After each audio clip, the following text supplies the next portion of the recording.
Assalamualaikum warahmatullahi wabarakatuh. Selamat datang kepada teman-teman di channel YouTube saya. Kali ini saya akan berbagi mengenai trik mahir TKP dalam seleksi CPNS tahun ini. Tes TKP ini tidak dapat dianggap enteng ya teman-teman, karena pengalaman tahun sebelumnya banyak peserta yang gagal lolos passing grade di tes TKP. Selain itu, tes TKP dijadikan pertimbangan pertama jika nilai total SKD teman-teman sama. Banyak yang menganggap TKP ini tes paling sulit karena butuh penalaran dan soalnya panjang-panjang sehingga banyak yang kehabisan waktu.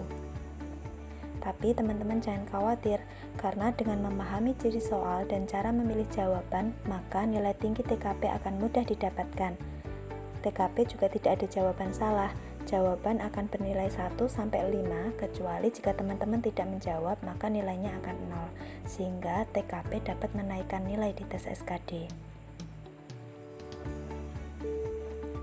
Untuk materi-materi yang akan diujikan dalam tes TKP terdapat dalam pasal 38 Permen Pan RB nomor 27 tahun 2021 yang meliputi tentang pelayanan publik, jejaring kerja, sosial budaya, teknologi informasi dan komunikasi, profesionalisme, dan anti radikalisme. Nah, untuk pelayanan publik, ciri soalnya yaitu terdapat unsur pelayanan publik. Cara pilih jawaban, pilih yang paling menguntungkan masyarakat banyak. Kemudian untuk jejaring kerja, ciri soal terdapat unsur kinerja dan koneksi. Cara pilih jawaban, pilih yang mencerminkan sikap supel dan terbuka ke semua orang. Kemudian untuk sosial budaya, ciri soal ada hal yang baru masuk, atasan, sistem rekan kerja, atau kita masuk dalam lingkungan kerja baru.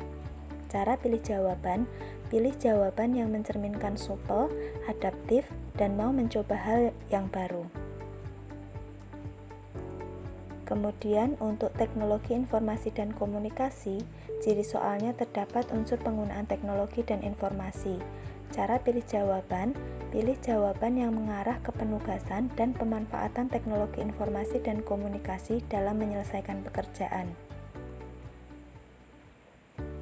Untuk profesionalisme, ciri soalnya ada gangguan terhadap pekerjaan atau ada pilihan pekerjaan dan sesuatu, misalnya tugas, sakit, atau rapat. Cara pilih jawaban, pilih dan tetap fokus pada pekerjaan apapun gangguannya. Kemudian untuk anti radikalisme, ciri soalnya yaitu terdapat kemungkinan situasi dengan pandangan ekstrim dan keinginan yang menghendaki adanya perubahan, pergantian, dan penjebolan terhadap suatu sistem masyarakat sampai ke akarnya. Cara pilih jawaban, pilih yang mengarah ke cara bersikap dan bertindak terhadap pencegahan masuknya paham radikalisme ke dalam lingkungan kerja. Nah, dengan memahami ciri-ciri dan cara memilih jawaban dari 6 poin ini, insya Allah akan memudahkan teman-teman dalam mengerjakan soal-soal di tes SKD nanti. Jadi untuk pengalaman tahun lalu, itu untuk tes TKP itu di atas soal sudah dituliskan clue-nya teman-teman. Jadi di atas soal ini sudah tertulis itu soal tentang pelayanan publik, jejaring kerja, sosial budaya, atau teknologi informasi, atau profesionalisme. Sehingga bisa untuk yang ciri tadi sebenarnya bisa teman-teman skip, tapi tetap bisa teman-teman pelajari juga untuk berjaga-jaga jika nanti di tahun ini tidak ada clue di atas nomor soal itu. Nah, kalau kemarin itu soalnya seperti ini teman-teman, jadi di atas soal itu sudah ada clue-nya, misalnya jejaring kerja, sehingga kita tidak perlu membaca soal-soal yang panjang ini. Jadi kita cukup melihat, oh ini jejaring kerja, kemudian kita ingat-ingat lagi kata kuncinya tadi apa untuk jejaring kerja. Oh, jejaring kerja kata kuncinya adalah mencerminkan sikap yang supel dan terbuka. Nah, kita langsung pilih aja jawaban dari A sampai E ini mana yang paling menunjukkan sikap supel dan terbuka, seperti itu teman-teman untuk triknya. Nah, kita coba kerjakan bersama ya. Jika Anda sedang melakukan diskusi bersama rekan kerja sesama divisi, ketika diskusi berlangsung, ada seorang rekan kerja Anda memberikan usulan yang menurutnya sangat baik dalam meningkatkan hasil kerja. Namun, menurut Anda, usulan tersebut memiliki risiko besar dan merugikan perusahaan jika tetap dilakukan. Ketika Anda memberikan tanggapan, rekan kerja tersebut terlihat tidak terima dengan sanggahan Anda. Bagaimana sikap yang Anda lakukan?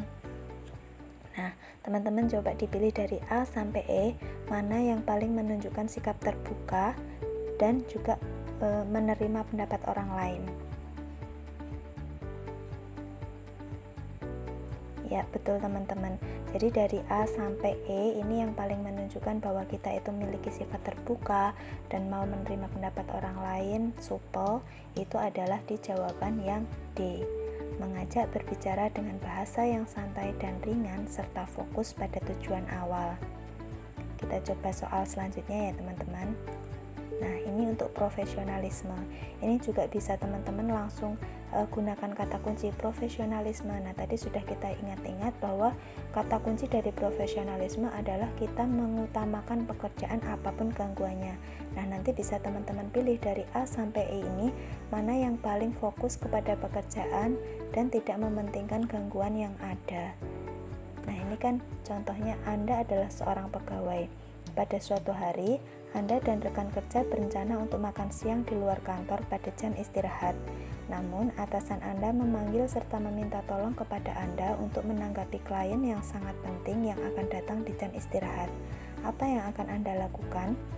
A. Meminta izin kepada atasan karena sudah memiliki rencana dengan rekan kerja. Berarti ini tidak mengutamakan pekerjaan ya teman-teman, berarti ini bukan. Kemudian B. Meminta bantuan kepada teman untuk menangani klien tersebut sampai Anda kembali setelah jam istirahat. Berarti ini kita juga tidak mengutamakan pekerjaan ya teman-teman, berarti bukan yang B. Kemudian yang C. Melaksanakan rencana untuk makan siang bersama rekan kerja dan meminta atasan Anda untuk menelpon apabila klien telah datang. Nah, ini juga kita tidak mengutamakan pekerjaan tetapi kita malah melaksanakan rencana untuk makan siang bersama, berarti juga bukan C. Kemudian yang D, menerima permintaan atasan untuk menangani klien serta membatalkan rencana dengan rekan kerja. Nah, ini berarti kita lebih mengutamakan pekerjaan sehingga jawaban yang paling tepat adalah D. Sedangkan kalau E ini kan menolak atasan dengan sopan karena jam istirahat adalah hak pegawai, ini juga bukan jawaban yang tepat ya, karena ini juga tidak mengutamakan pekerjaan. Contoh soal ini juga mematahkan kalau ada yang mengatakan kalau TKP pilih aja jawaban yang paling panjang, itu jawaban yang paling benar. Itu tidak ya teman-teman. Jadi nanti ketika teman-teman itu kehabisan waktu atau teman-teman tidak dapat membaca soal yang panjang, teman-teman jangan langsung memilih jawaban yang paling panjang karena itu juga tidak selalu benar.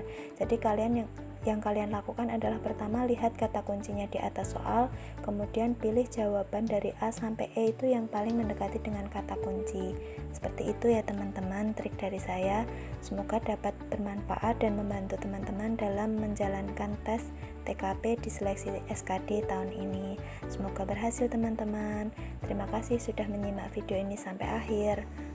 Jika kalian suka dengan video ini, jangan lupa klik like dan bagikan kepada teman-teman yang lain ya, agar video ini lebih bermanfaat untuk teman-teman yang lain.